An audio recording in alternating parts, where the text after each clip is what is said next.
Now, again, in this exercise, there will be no surprises. The application of integration will have similar type questions to those you've seen with other function types. So, questions asking you to calculate area, calculate volume,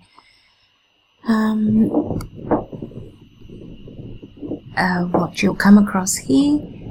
Remember the importance of drawing a diagram if it's not written, so your ability to graph trig functions is critical in this exercise. Also remember to be careful with your setting out. Students tend to lose many mistakes because they're not showing every step of working and being a little bit careless. And as we know with integration, especially definite integrals, there's the subtraction component of when you substitute your value, your limits in, and that can create all sorts of problems, so just be very careful. I will pause the video and have a look at these examples and come back and talk about the solution. So with A, we want the area from, so we want the integral from pi on 6 to pi on 2 under of the function sine of x. Now we know that sine of x comes from negative cos. So we integrate sine, replace it with minus cos, and we want that over pi on 6 to pi on 2. So substituting those values in, now keep track of the negatives. Negative cos pi on 2, we subtract this thing with pi on 6 subbed in, so it's subtracting a negative cos pi on 6.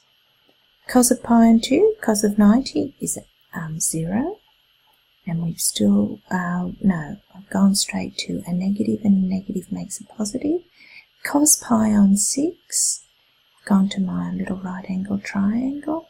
Pi on 6 is 30 degrees, which is up in the top of the triangle, and cos is adjacent on hypotenuse, so it's root 3 on 2.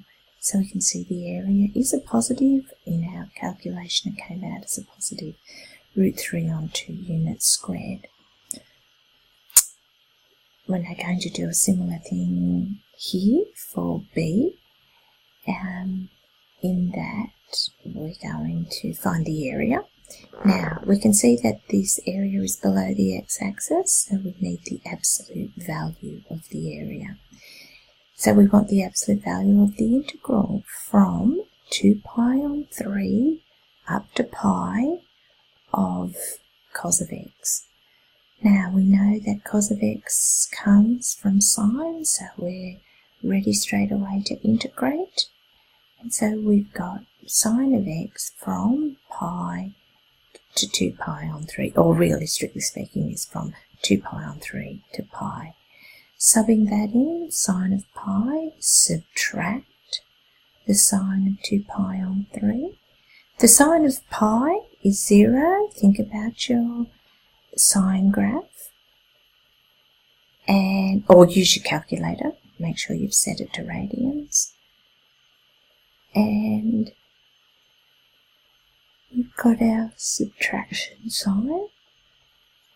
Then the sine of 2 pi on 3. Now, 2 pi on 3 is obtuse.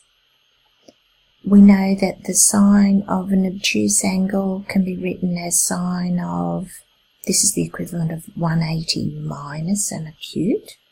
So how do I get 2 pi on 3? From pi, I need to subtract 1 pi on 3. So this is 3 pi on 3. Subtract 1, which give you 2 pi on 3. And we learned that the sine of an obtuse angle is the same as the sine of the corresponding acute. So sine of pi on 3. Now pi on 3 went to my little right angle triangle. Pi on 3 is 60 degrees, which is down here, and sine is root 3 on 2. Now, so you can see I've replaced sine 2 pi on 3 with a root 3 on 2. It's a negative, however we know, because we set it up this way, that we would take the absolute value because the area we could see was below the x-axis. So absolute value of that gives root 3 on 2, which is the same answer as for A. I think you'll be right then to start some of the easier questions in 4H.